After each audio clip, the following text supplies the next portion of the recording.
Hi, I'm Camelia from Brazil. Before I tell you my story, please like and subscribe. My parents were super rich. Just kidding.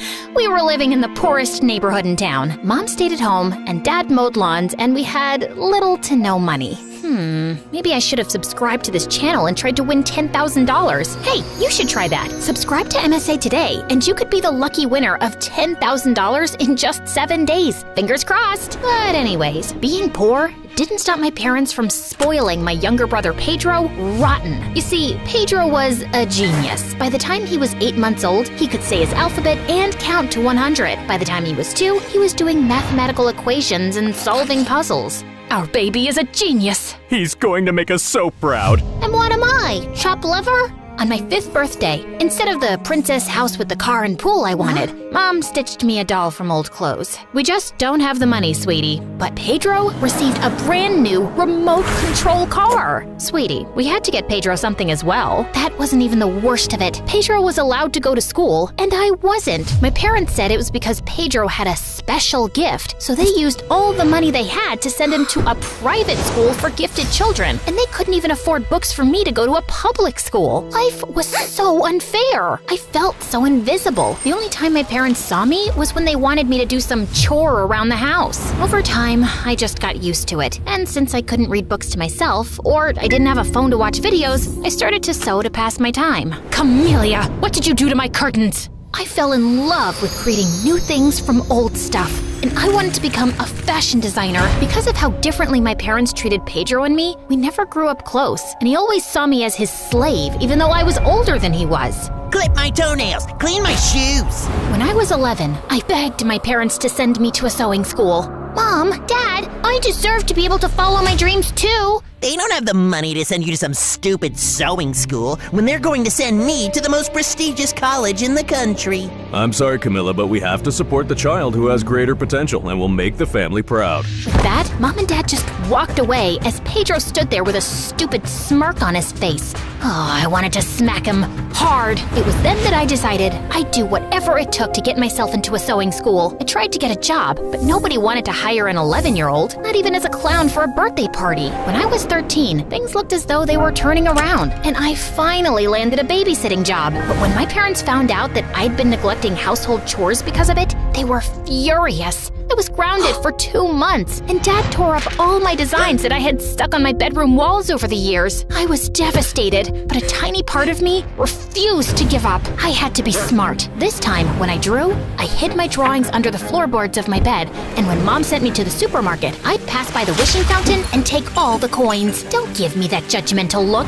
But after 3 years of saving those coins, it still wasn't enough. Luckily for me, my life took an amazing turn when I turned 16, and that set things in motion for me. One day, while drawing in my room, I was so focused that I didn't see this girl peeking in at me through the window. Wow, that looks amazing! Ah! I toppled out of my chair and fell to the ground. The girl then did a backflip through my bedroom window and came in.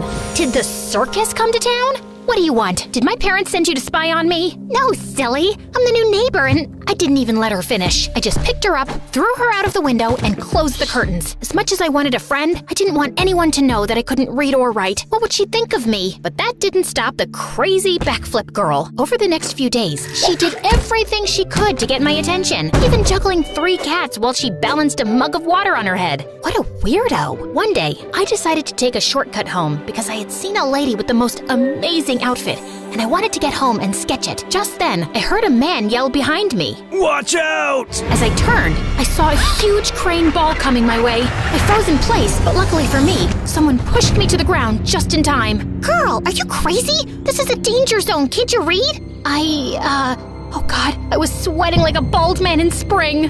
Can you read? I sighed heavily and shook my head.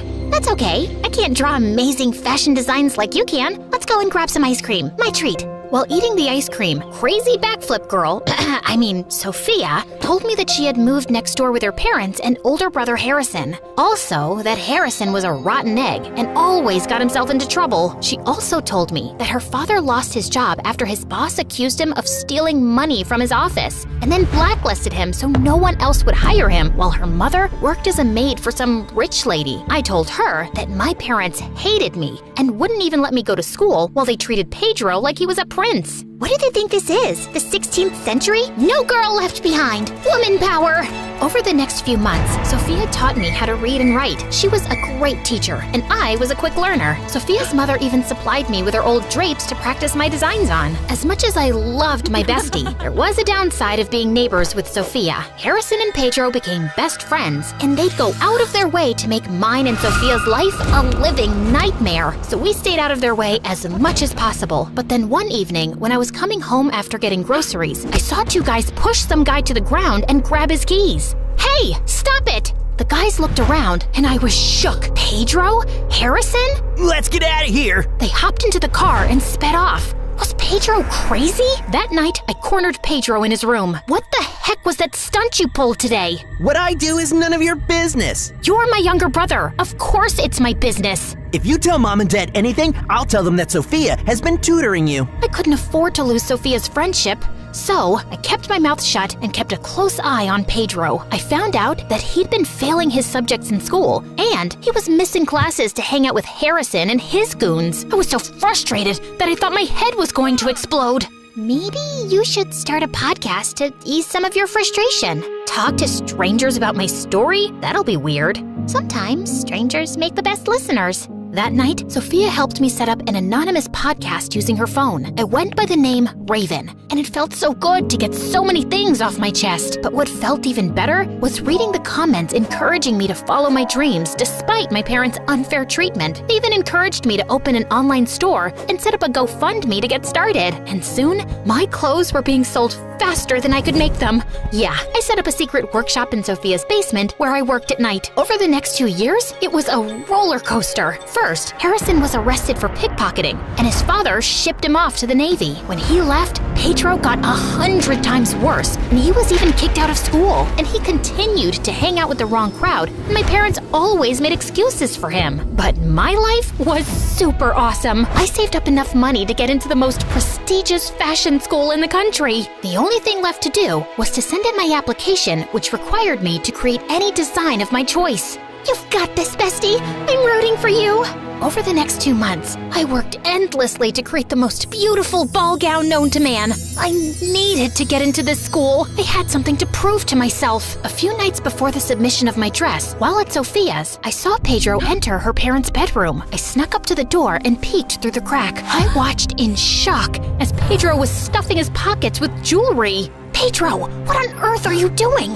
Pedro gave me one look and jumped through the window like a frog. Sophia and her parents had been too good to me to let Pedro get away with this. I ran home, but when I opened the door, the confrontation did an Uno reverse on me. Dad glared at me as he was holding a necklace in his hand. Camellia, why was this in your dresser? As if on cue, Pedro walked into the room to examine the necklace. Wait, isn't that Sophia's mother's? You should know, since you stole it. Pedro told us that he saw you take this. I didn't steal anything. It was Pedro. I just don't understand where we went wrong with you. Me? Pedro's the one who got kicked out of school. Genius my butt. We also found cash hidden under the floorboards. Where did you steal that from? I froze. How did they? My eyes met Pedro's, and an evil glint flashed over his eyes. That's my money. I earned it. Stop lying, Camellia! I think it's time to teach little Miss Fashionista a lesson that she will never forget. Pedro, bring the dress. Dress? What dress? The words stuck in my throat when I saw Pedro return with my submission dress. I watched in horror as Mom lit the fireplace and took the dress from Pedro. Mom, please, don't! You will learn your place in this family, Camellia. My mother threw my dress in the fireplace, and it lit up quicker than a barbecue on Independence Day.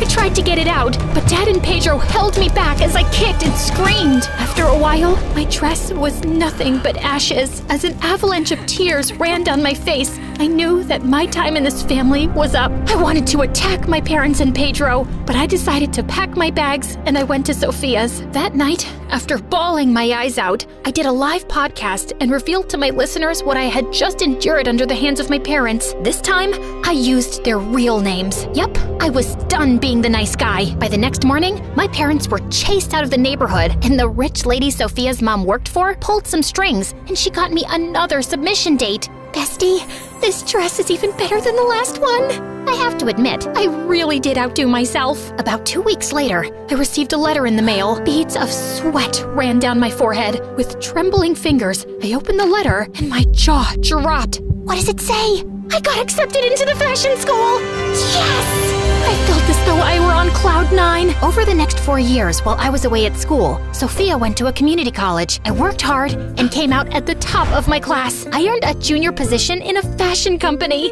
I even convinced Sophia's dad to apply as a manager there, and he got the job. It wasn't long after they were able to move into a nice place. I was finally living my dream. One night, after one of the company's shows, I spotted my parents in the hallway waiting for me. What are you guys doing here? I see you're a fashion designer. I'm so proud of you. I'm so proud of you. Words I always wanted to hear my parents say, but I knew they weren't sincere. Why are you here? Dad shifted uncomfortably. Pedro's in trouble. He and some of his friends got caught breaking into a bank and we need money to bail him out. And after everything you and Mom did to me, you think that I would help you? Sweetheart, we're family, and that's what families do. They help each other out. But where was my family growing up? Where were you when I needed you? Are you going to help or not? Not. Had you done your job as parents and parented Pedro instead of letting him wrap you around his finger, he wouldn't be in a jail cell now. As I looked across the room, I saw Sophia and her parents waiting for me. Now, if you'll excuse me, I'm going to join my real family. I pushed past my parents and walked toward the people who helped me and never turned their backs on me. Family is not just about blood, but those who stood by you through thick and thin. Have I told you guys how amazing you are? Not recently, no.